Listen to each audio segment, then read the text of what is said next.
দেখো টমেটো শান্তা ফুলে মিষ্টি করে। তোমরা অবশ্যই ধনে পাতাটা লাস্টে ট্রাই করো।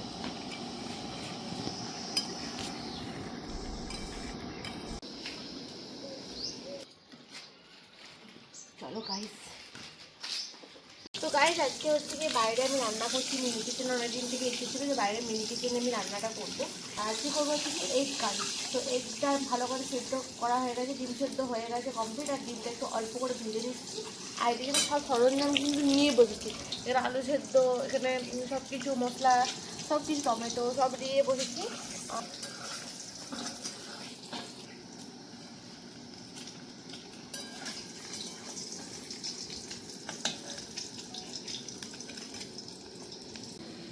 তো গাইস এখন শুরু করছি, টোটালি একদম পুরো মশলাটা কষাবো।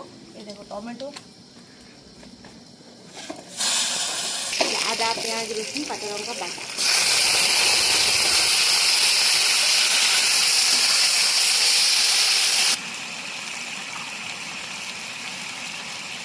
হলুদ, এখানে হচ্ছে কি কাশ্মীরি মির্চ, লাল লাল না করলে ভালো লাগবে না। এখানে একটু মিক্স মশলা দিলাম, গ্রেভিটা ভালো হবে। একটু জল,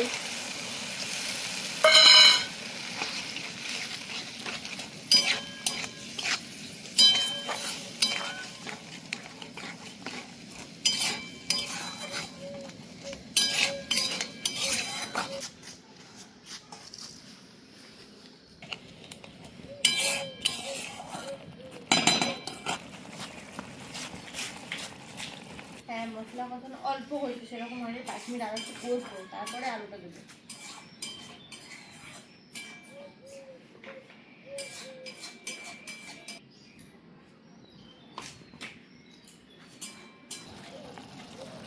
তো চলো গাইস দেখো এখানে মশলাটা আমি কষাচ্ছি।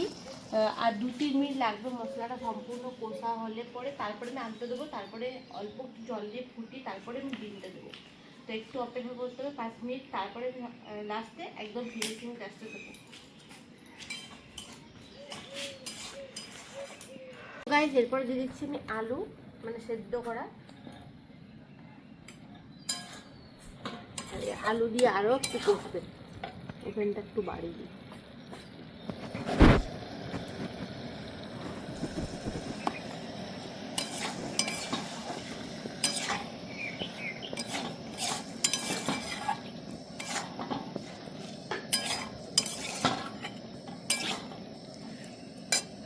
রান্না করা কিন্তু খুব সুন্দর লাগছে বলো।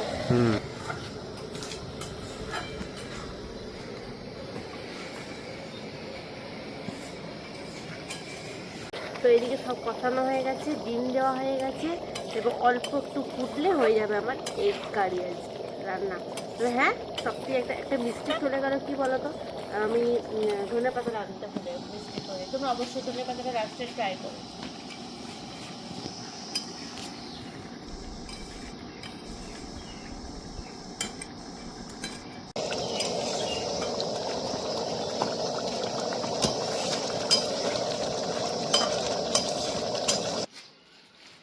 চলো গাইস,